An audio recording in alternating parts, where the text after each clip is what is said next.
हाँ तो बच्चों, कैसे हैं आप सब। जैसा कि आप सभी को पता है, जो एक्सरसाइज अपना 7.1 चल रहा था उसे पूरा कंप्लीट कर चुके हैं।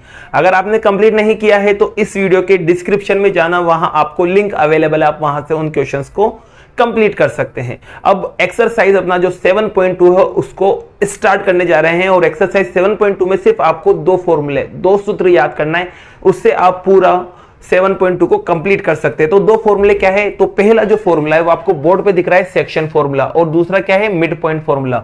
इनके हिंदी में नेम भी लिख रखे हैं मैंने, विभाजन सूत्र और मध्य बिंदु सूत्र। तो सबसे पहले सेक्शन फॉर्मूले की बात करते हैं। तो देखो, सेक्शन फॉर्मूला कब लगेगा और क्या करने के लिए लगेगा, किस चीज को निकालने के लिए लगेगा। तो ध्यान रखना, जब आपको दो पॉइंट दे दे जिनको मिलाने पर एक लाइन बनेगी। अब इस लाइन को क्या करता है, कोई भी एक पॉइंट कट कर देता है और दो टुकड़े उसके कर देता है। देखो, दो टुकड़े कर दिए। अब वो कहे कि इस पॉइंट की आपको वैल्यू निकालना है, और दो टुकड़े कर देगा ना, तो साथ में यहां पर रेशो भी देगा वो, जैसे कि आपको दे देगा 1:2, जिसे बोलते हैं अनुपात, या फिर आपको 3:2 दे दे, कुछ भी रेशो दे दे और इन दोनों पॉइंट की वैल्यू दे दे, और आपसे कहे इस पॉइंट को निकालो। तो इस पॉइंट को निकालने के लिए आपको इस फॉर्मूले का, इस सूत्र का इस्तेमाल करना है। तो देखो, फॉर्मूला क्या होता है, तो फॉर्मूला मैं आपको बता देता हूं, उस तरीके से आप इसे लर्न कर लेना। जैसे कि इस P की वैल्यू को निकालना है।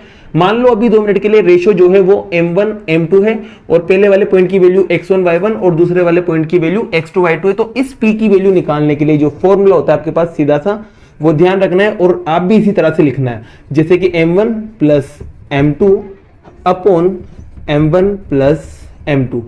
फिर इधर भी आपको यही लिखना है, same to same, m1 plus m2 upon m1 plus m2।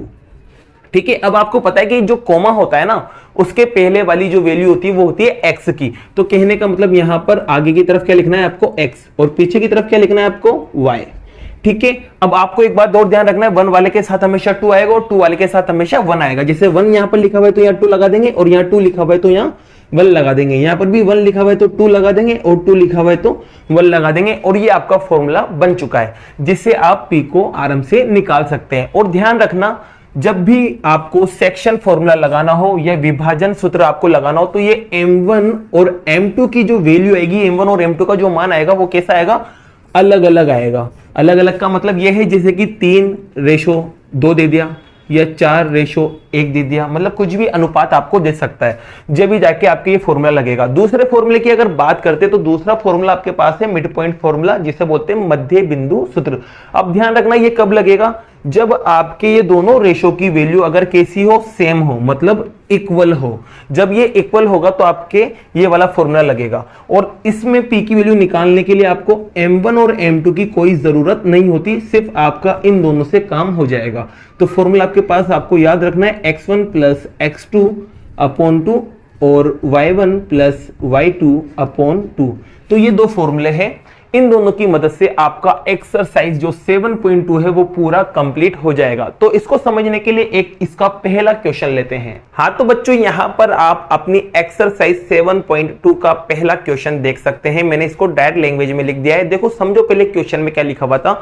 आपके पास 2 पॉइंट दे रखे थे, 2 पॉइंट, एक तो दे रखा था -1,7 और दूसरा पॉइंट दे रखा था 4,-3। मैंने इसको मान लिया A और दूसरे को मान लिया B, और उसने कहा इन दोनों पॉइंट को मिलाने पे जो लाइन बनेगी, इसको एक पॉइंट कट करता है। क्या करता है, एक पॉइंट इसे कट करता है। किस अनुपात में कट करता है, 2 और 3 के रेशो में इसे कट कर देता है। तो इस पॉइंट की वैल्यू आपको निकालना है। तो मैं मान लेता हूं ये जो पॉइंट P है, इस पॉइंट को मैं मान लेता हूं P, और वो इन दोनों को मिलाने वाली लाइन, ये आगे 2 पॉइंट, इनको किस रेशो में डिवाइड करता है, 2 और 3 में। ये मैंने मान लिया, पूरी लाइन ये की लिख रखी है मैंने यहाँ पर। आप हिंदी मीडियम वाले क्या लिख सकते हैं, माना बिंदु P A और B को मिलाने वाली रेखा को 2:3 में विभाजित करता है। तो देखो यहाँ पर, इसको मैं यहाँ डायग्राम को बना लेता हूं। जैसे कि मान लो पहला पॉइंट आपके पास क्या था, -1,7, और इससे दूसरा पॉइंट जो मिल रहा था वो था आपके पास 4,-3। ये बुक में लिखा हुआ है कि इन दोनों को मिलाने पर एक लाइन बन रही है। अब इस लाइन को एक पॉइंट ने कट किया, उस पॉइंट का नाम मैंने क्या दे दिया, P नाम दे दिया। और किस अनुपात में, किस रेशो में कट करता है, 2 और 3 के रेशो में। तो उसने कहा P को निकालो। तो भाई सीधी सी बात है, अपन क्या लगाएंगे, सेक्शन फॉर्मूला लगा देंगे, मतलब विभाजन सूत्र लगा देंगे यहां पर।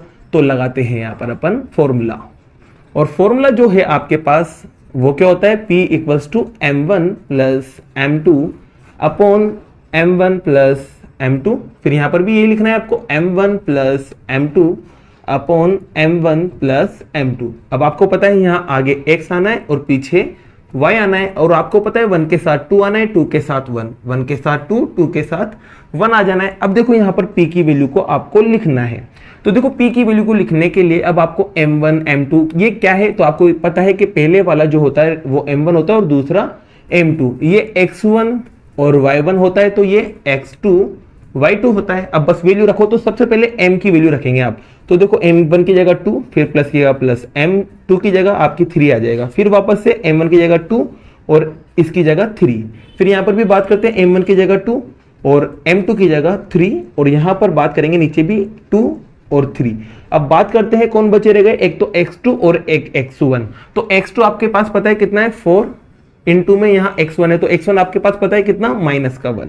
बात करते हैं y2 की, तो y2 आपके पास कितना है माइनस का 3, और बात करें y1 की, तो y1 आपके पास कितना है 7। अब बस इसको आपको सोल्व करना है और आपका आंसर आ जाएगा। तो देखो 2 को 4 से मल्टीप्लाई करेंगे तो 8 आएगा, और यहाँ पर 3 को 1 से मल्टीप्लाई करेंगे तो 3 आएगा, और प्लस माइनस माइनस हो जाएगा, और नीचे क्या चल रहा था 5। यहाँ पर 2 को इससे मल्टीप्लाई करेंगे तो माइनस का 6 आएगा, और 3 को इससे मल्टीप्लाई करेंगे तो 21 आएगा, वो भी प्लस का, और नीचे क्या चल रहा था 5।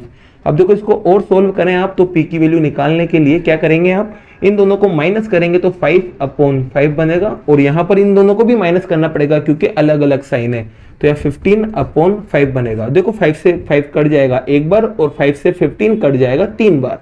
तो कहने का मतलब जो p आपको मिला वो क्या मिला 1,3, जिससे आपको p का आंसर मिल चुका है, और यही आपका क्या है आंसर। तो फर्स्ट क्वेश्चन इस तरीके से हुआ। बाकी के जो क्वेश्चन है वो नेक्स्ट वीडियो में करते हैं। अगर आपको वीडियो पसंद आई हो तो वीडियो को लाइक कीजिए, चैनल को सब्सक्राइब कीजिए और अपने फ्रेंड्स को ज्यादा से ज्यादा शेयर कीजिए। Thank you so much.